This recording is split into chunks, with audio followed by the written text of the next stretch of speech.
ಅವರಿಗೆ ಪ್ರಗತಿ ಚಾನಲ್ಗೆ ಎಲ್ಲರಿಗೂ ಆತ್ಮೀಯವಾದಂಥ ಸ್ವಾಗತ. ಇಂದಿನ ಈರುಳ್ಳಿಯ ಮಾರುಕಟ್ಟೆಯ ಬೆಲೆಯನ್ನು ನೋಡಿಕೊಂಡು ಬರೋಣ. ಇನ್ನೂ ಯಾರು ಹೊಸದಾಗಿ ಚಾನಲ್ ನೋಡ್ತಾ ಇದ್ದರೆ ಸಬ್ಸ್ಕ್ರೈಬ್ ಆಗಿ. ನಾವು ಪ್ರತಿದಿನ ಮಾರುಕಟ್ಟೆಗಳ ಬೆಲೆಗಳ ಅಪ್ಡೇಟ್ ನೀಡ್ತಾ ಇರ್ತವೆ. ಚಾನಲನ್ನು ಈಗಲೇ ಸಬ್ಸ್ಕ್ರೈಬ್ ಆಗಿ. ಇಂದು ಈರುಳ್ಳಿಯ ಮಾರುಕಟ್ಟೆಯ ಬೆಲೆಯನ್ನು ನೋಡಿಕೊಂಡು ಬರೋಣ. ಬನ್ನಿ ರೈತ ಬಾಂಧವರೇ.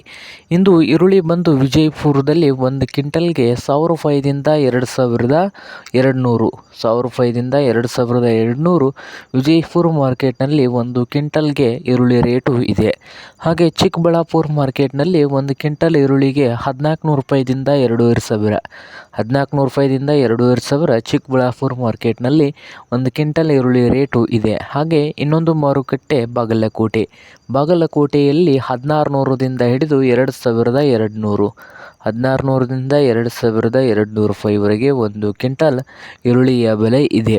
ಹಾಗೆ ಹುಬ್ಳಿ ಮಾರ್ಕೆಟ್ನಲ್ಲಿ 1 ಕ್ವಿಂಟಲ್ ಈರುಳ್ಳಿಗೆ ಹುಬ್ಳಿಯಲ್ಲಿ 1000 ರೂಪಾಯಿದಿಂದ ಹಿಡ್ಕೊಂಡು 2400, 1000 ರೂಪಾಯಿದಿಂದ 2400 ಹುಬ್ಳಿ ಮಾರ್ಕೆಟ್ನಲ್ಲಿ 1 ಕ್ವಿಂಟಲ್ ಈರುಳ್ಳಿ ರೇಟು ಇದೆ. ಹಾಗೆ ಕೊಲ್ಹಾಪುರದಲ್ಲಿ ನೋಡೋದಾದರೆ 500 ರೂಪಾಯಿದಿಂದ 2600, 500ರಿಂದ 2600 ರೂಪಾಯಿವರೆಗೆ ಮಹಾರಾಷ್ಟ್ರದ ಕೊಲ್ಹಾಪುರದಲ್ಲಿ 1 ಕ್ವಿಂಟಲ್ ಈರುಳ್ಳಿಯ ಬೆಲೆ ಇದೆ. ಹಾಗೆ ಇನ್ನೊಂದು ಮಾರುಕಟ್ಟೆ ಆದಂಥ ಸಾಂಗ್ಲಿಯಲ್ಲಿ ಬಂದು 600 ರೂಪಾಯಿದಿಂದ 2300, 600ದಿಂದ 2300 ರೂಪಾಯಿವರೆಗೆ ಸಾಂಗ್ಲಿ ಮಾರ್ಕೆಟ್ನಲ್ಲಿ 1 ಕ್ವಿಂಟಲ್ ಈರುಳ್ಳಿ ರೇಟು ಇದೆ. ಇದು ಇಂದಿನ ಈರುಳ್ಳಿಯ ಮಾರುಕಟ್ಟೆಯ ಬೆಲೆ ಆಗಿದೆ ನೋಡಿ ರೈತರೇ.